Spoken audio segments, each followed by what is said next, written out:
The stars shimmered against the vast darkness of space as the Galactic Council chambers filled with tense whispers. Representatives from 53 different worlds sat around the massive crystal table, their varied body shapes and colors reflecting the diversity of life in the galaxy. This wasn't a scheduled meeting. The urgent summons had disrupted diplomatic schedules and trade negotiations across 3 sectors. Council Leader Park tapped his 4-fingered hand against the table's surface. The room fell silent. "We've gathered today at the request of Ambassador Tay," Pak announced, his voice grave. "The Vexari Confederation has brought information that may concern us all." Ambassador Tay stood slowly. Unlike many of the representatives with their ornate robes and decorative appendages, Tay preferred simple attire. His grey skin seemed more ashen than usual as he activated the holographic display in the center of the room. 3 cycles ago, how deep space monitoring stations detected unusual energy signatures from a previously unregistered system, Tay began. "We believed it was a natural phenomenon until we decoded this." The hologram shifted to show a metal object moving faster than should be possible for its primitive design. The representatives leaned forward, some using visual enhancement tools to better examine the craft. "This vessel is using a rudimentary form of faster-than-light travel," Tay continued. "Our analysts were skeptical until we received more data. The beings who built this ship call themselves humans and their homeworld Earth. The images changed to show bipedal creatures without scales, feathers, or exoskeletons." Several council members made sounds of disgust at their exposed skin and curious facial features. "They appear unremarkable," said Representative Sun, her tentacles waving dismissively. "Why call an emergency session for this?" Tay's expression darkened. "Because what we learned next disturbed us deeply." He tapped a control, and the display showed humans in various situations. "We intercepted their information broadcasts. These creatures have an unusual relationship with danger and pain." The council watched footage of humans climbing sheer rock, faces without safety equipment, diving into freezing waters, and participating in activities that risked serious injury for what appeared to be entertainment. They regularly expose themselves to extreme temperatures, consume substances toxic to most species, and continue functioning despite injuries that would incapacitate any reasonable being, Tay explained.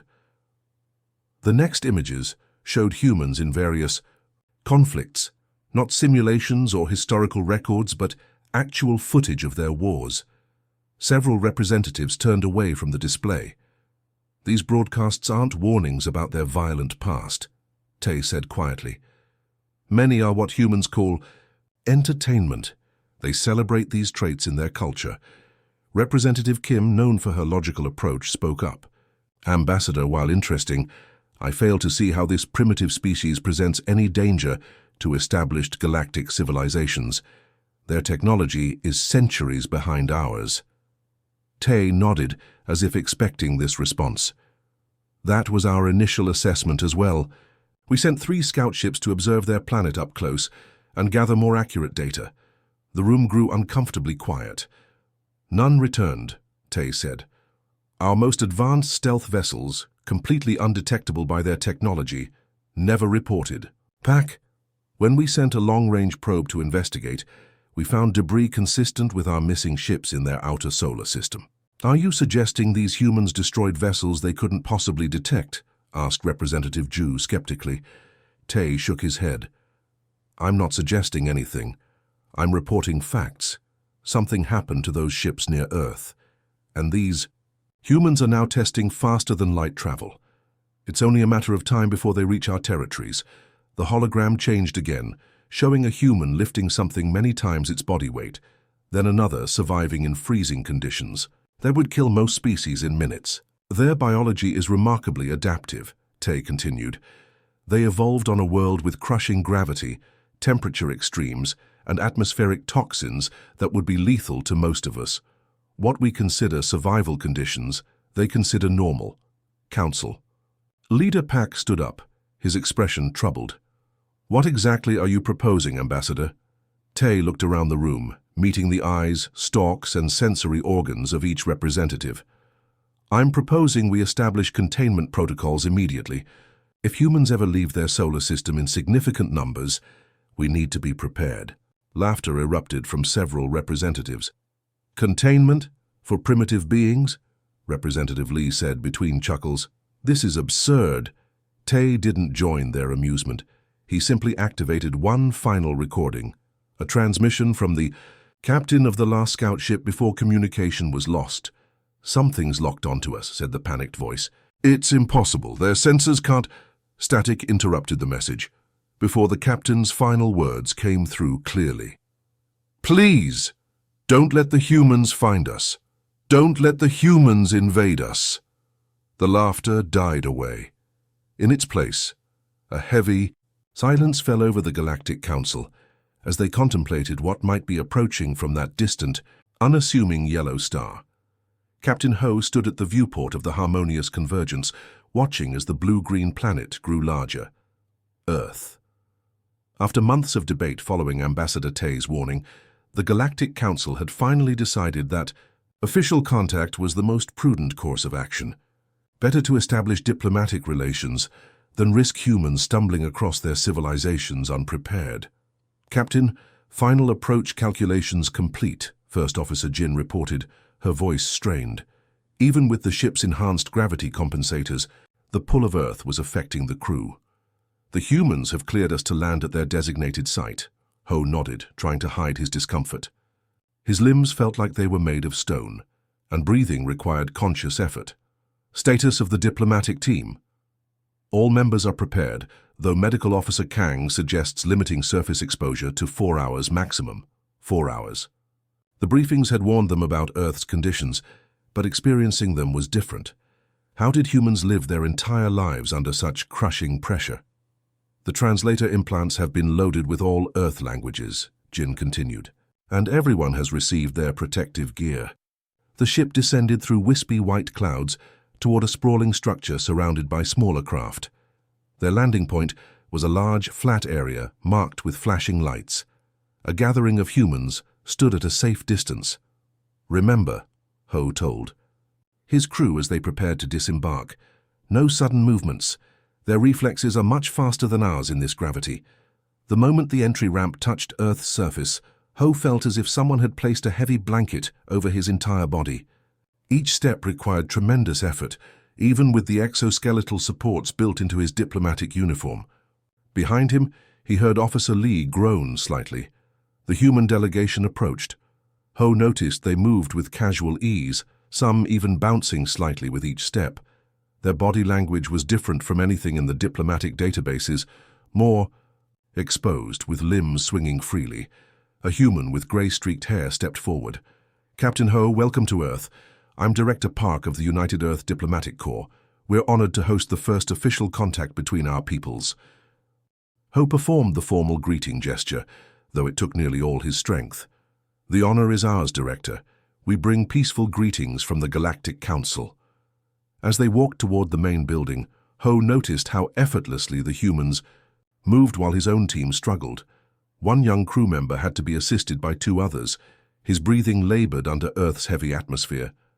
Director Park noticed their difficulty.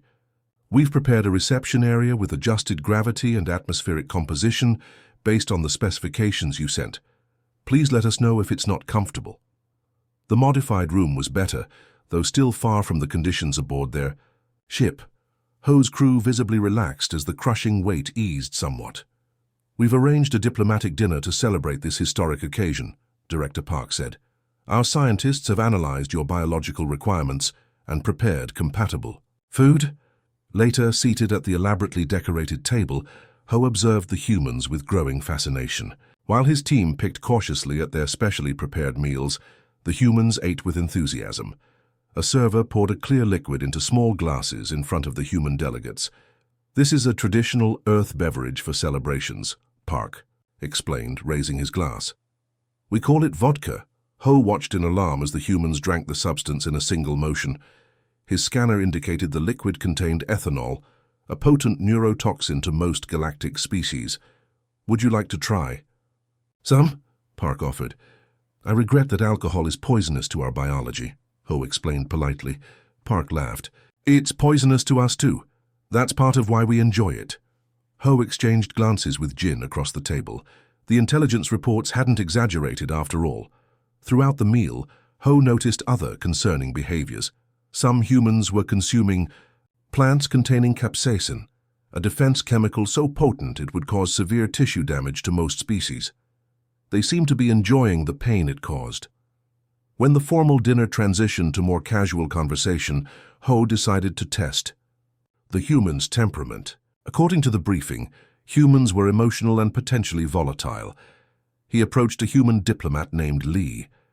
"Your atmospheric vehicle designs are surprisingly primitive," Ho said, using a phrasing that would be deeply offensive to any Vexari engineer. Among his people, such an insult would traditionally be settled with ritual combat. To his surprise, Lee burst into laughter.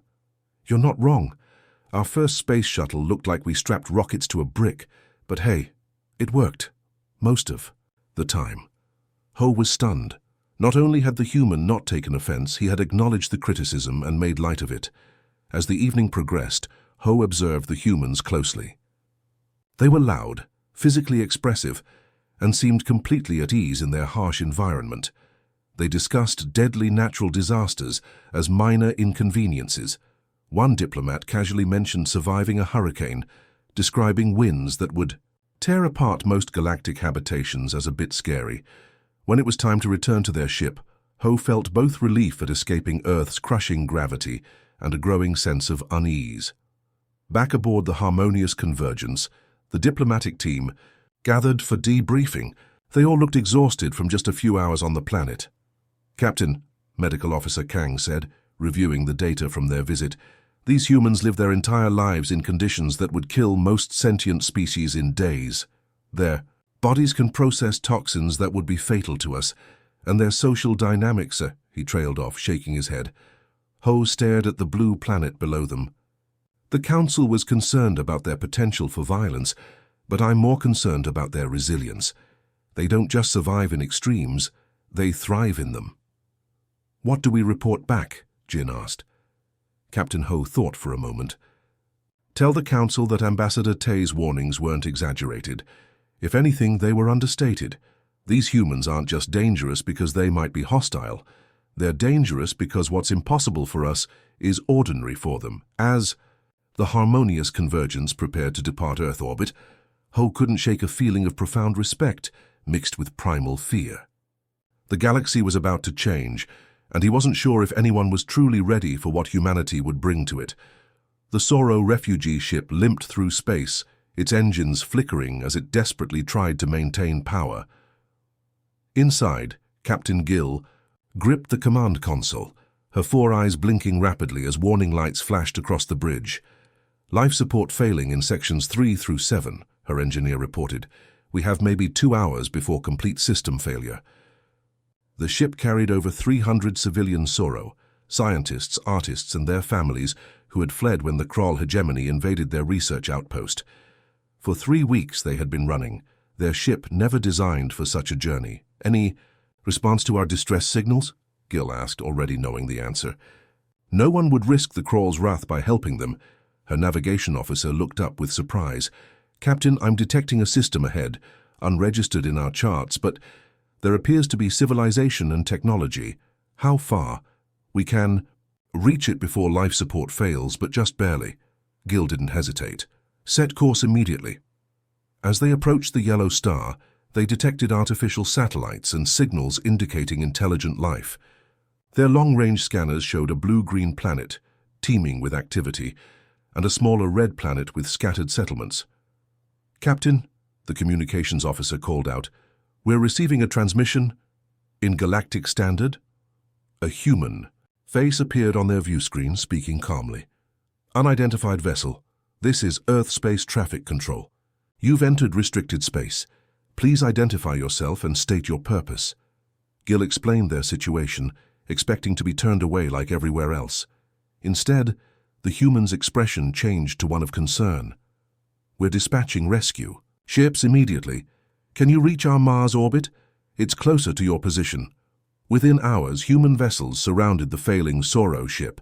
Instead of weapons, they extended docking tubes and emergency power links. Teams of humans in protective suits boarded to help evacuate the weakest passengers first. On the Mars colony, temporary shelters were hastily constructed to accommodate the Soro refugees. Human doctors worked to understand their biology, adapting medical treatments to help the injured. Gil couldn't believe the kindness these strangers showed. The humans asked nothing in return, seeming genuinely disturbed by the refugees' plight. This conflict with the Krull, asked Governor Han of the Mars colony during a meeting with Gil. What started it? Resources, Gil explained. Our research. Outpost discovered new energy conversion methods. The Krull decided they wanted exclusive control. Han frowned. And the Galactic Council? What's their position? They've declared neutrality. No one challenges the Krull. The humans exchanged glances that Gil couldn't interpret. Later, she would remember this moment as the calm before the storm. Admiral Yu of the Krull hegemony was furious when he received the report. Confirm this information, he demanded. The humans are harboring Soro fugitives? Confirmed, Admiral, his intelligence officer replied. They've given them sanctuary on their Mars colony. These humans have no understanding of galactic politics. Yu sneered. They need to learn their place. The decision was made to send an educational message to the humans. A small battle group, just 3 warships, would target the Mars colony with a limited strike. Enough to frighten but not destroy. A warning that the humans would surely heed. The Krull ships arrived in Earth's solar system expecting no resistance. Humans had only recently achieved faster-than-light travel. Their defensive capabilities would be primitive at best. Their first surprise came when human early warning systems detected them immediately, despite their advanced cloaking technology.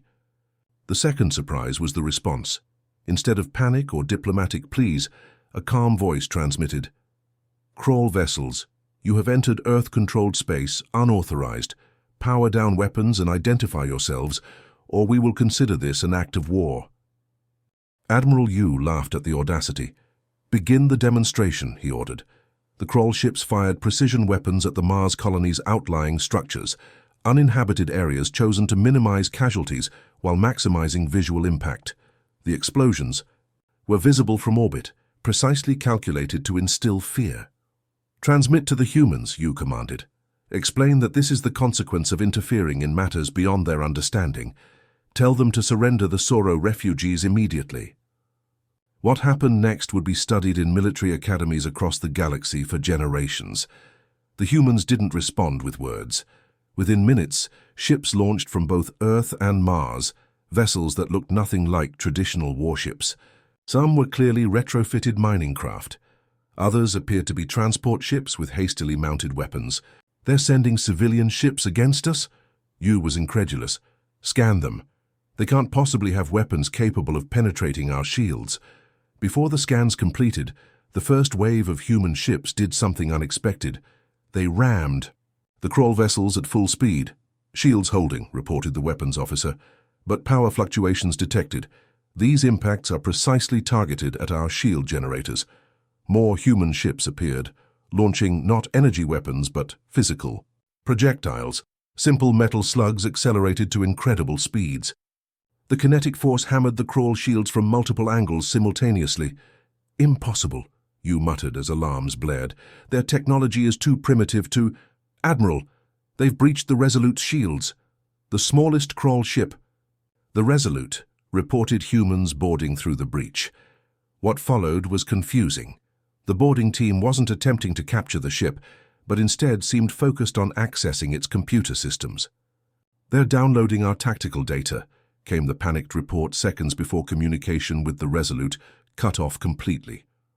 One by one, the remaining Krull ships found their systems compromised. Weapons failed to fire. Engines shut down.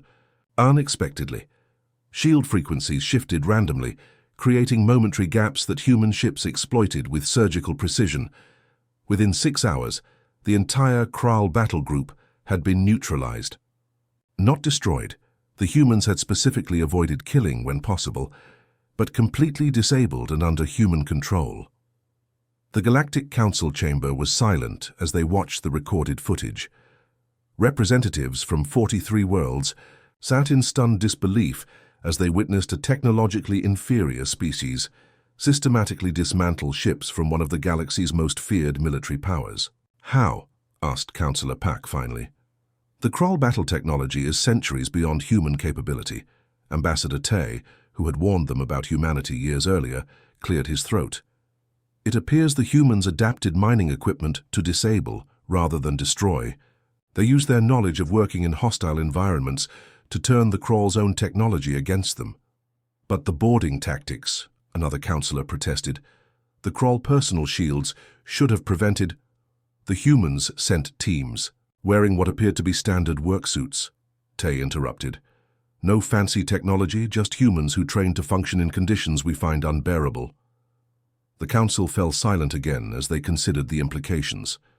When a representative finally spoke, her voice was barely audible. What happens when they decide we're a threat? No one had an answer. The footage continued playing, showing human ships towing the captured Kroll vessels toward Mars, where engineers were already reverse engineering the advanced technology. The galaxy's balance of power had just shifted dramatically, and not a single council member could predict what would happen next. The grand doors of the Galactic Council chamber swung open, and a hush fell over the gathered representatives. Admiral Kim walked in with a steady, measured pace.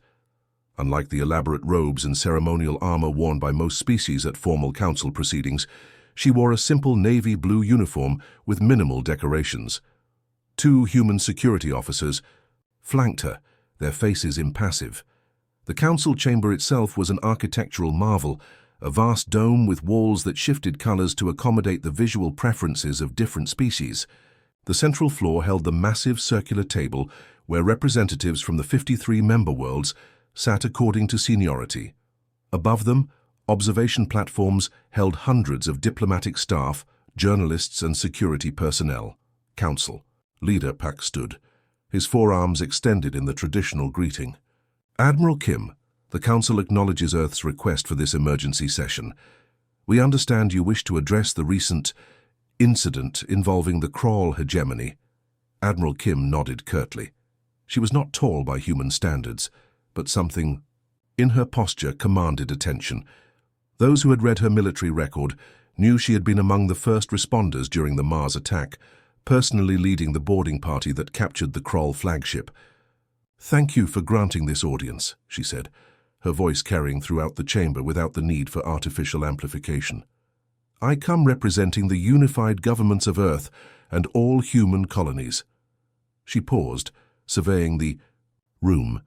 Many representatives shifted uncomfortably under her gaze.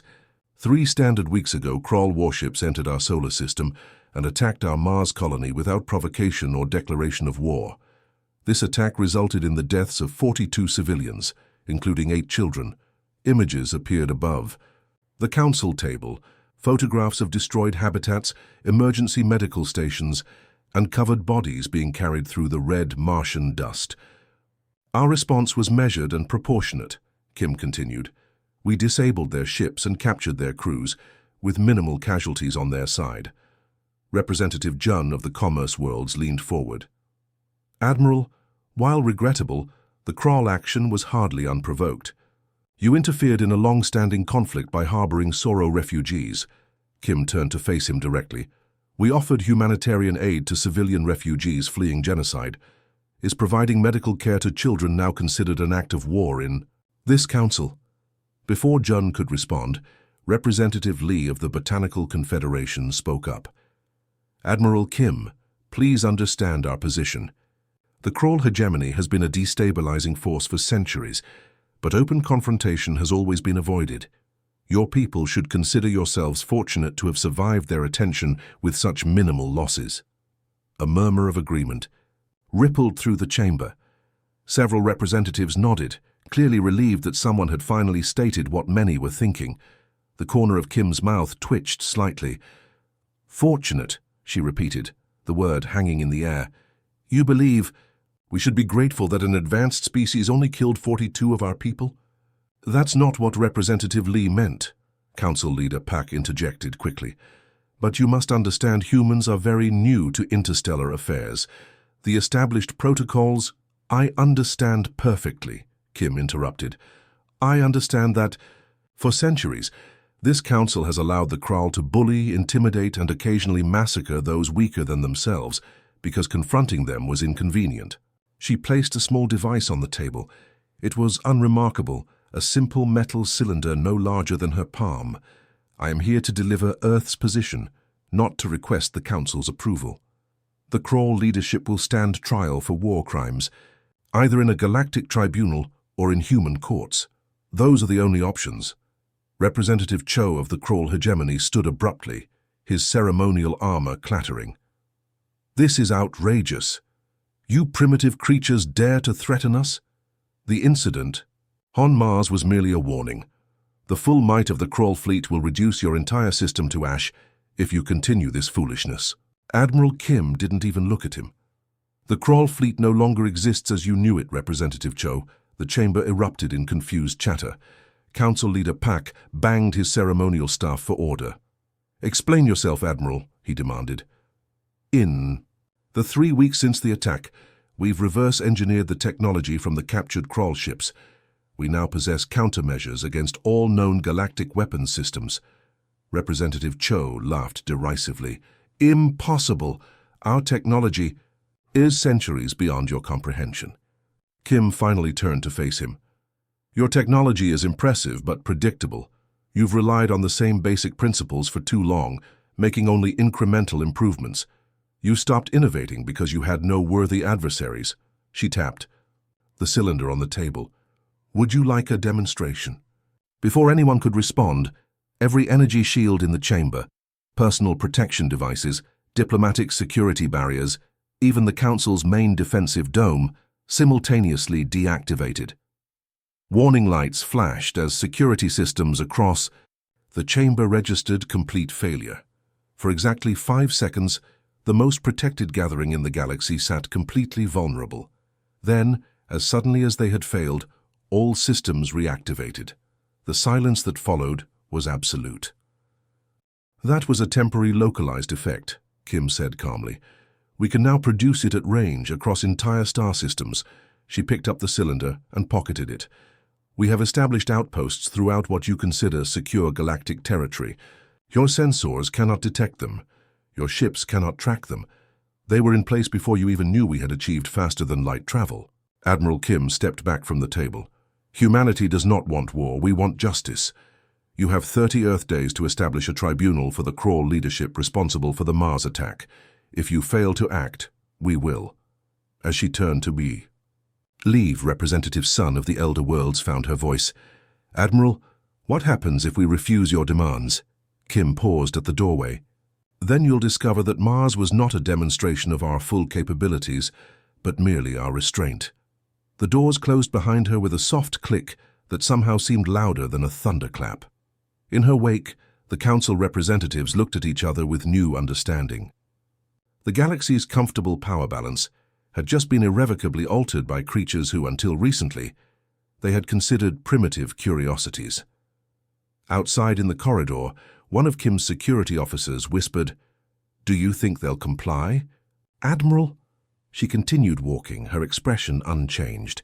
"They will, they just don't know it yet." The trading hub on Nexus Station buzzed with activity as merchants from 30 different worlds haggled, bargained, and exchanged goods. In the center of the main concourse stood something that would have been unimaginable just a year ago, a human-run shop selling Earth technology. A crowd gathered around as the owner demonstrated a simple device that purified water using minimal energy. "It's so primitive yet ingenious," whispered a Vexari merchant to his companion. "No quantum filtering, no molecular reassembly, just clever physics and basic chemistry." His friend nodded. "I've already ordered 20 units for my mining operation. My workers' health improved immediately." Nearby, a Crawl family watched the demonstration. The father, wearing the simple clothes of a civilian rather than the military garb Crawl had been known for, leaned down to explain the technology to his child. "The humans taught us that sometimes the simplest solution is best," he said softly. The scene at Nexus Station reflected changes happening across the galaxy. 1 year after Admiral Kim's ultimatum at the Galactic Council, the political landscape had transformed. The Crawl military leadership had indeed faced a tribunal, with several high commanders now serving life sentences for war crimes.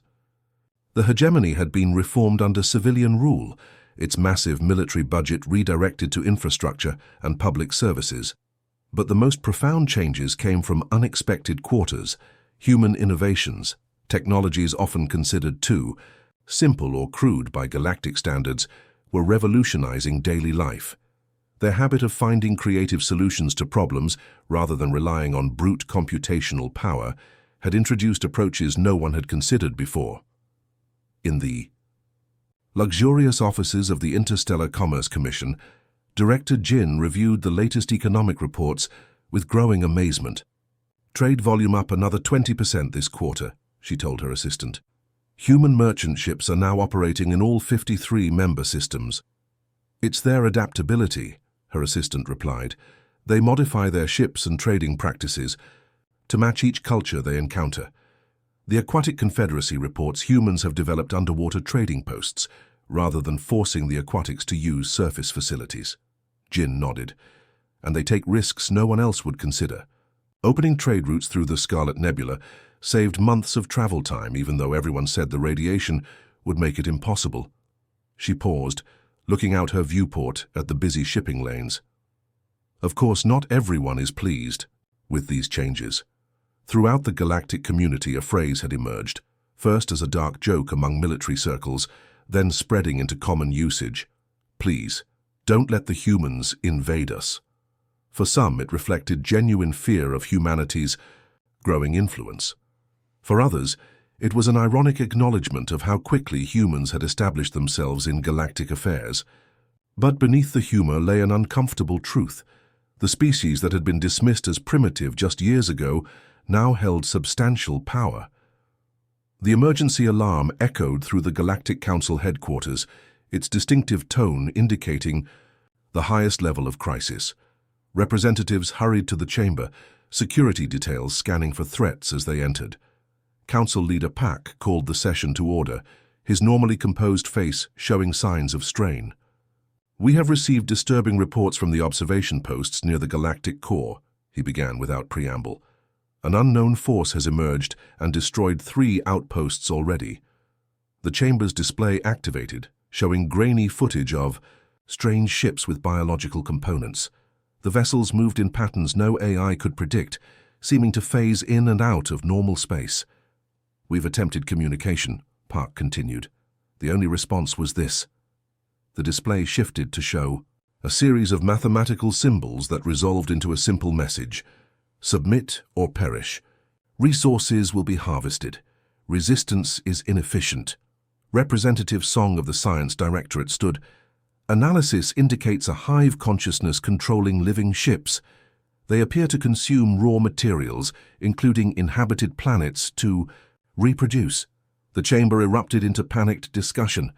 Representative Cho, the new civilian leader of the reformed Kral government, raised his voice above the chaos. "The combined Kral defense forces stand ready to assist. We have 50 capital ships that can deploy immediately." "The Botanical Confederation can provide 60 vessels," offered another representative. But Representative Song shook her head. "Simulations suggest conventional forces would be insufficient.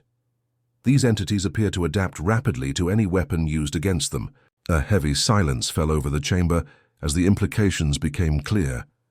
Council Leader Pak finally voiced what many were thinking. "Perhaps we should consider requesting assistance from Earth." The suggestion sparked immediate controversy.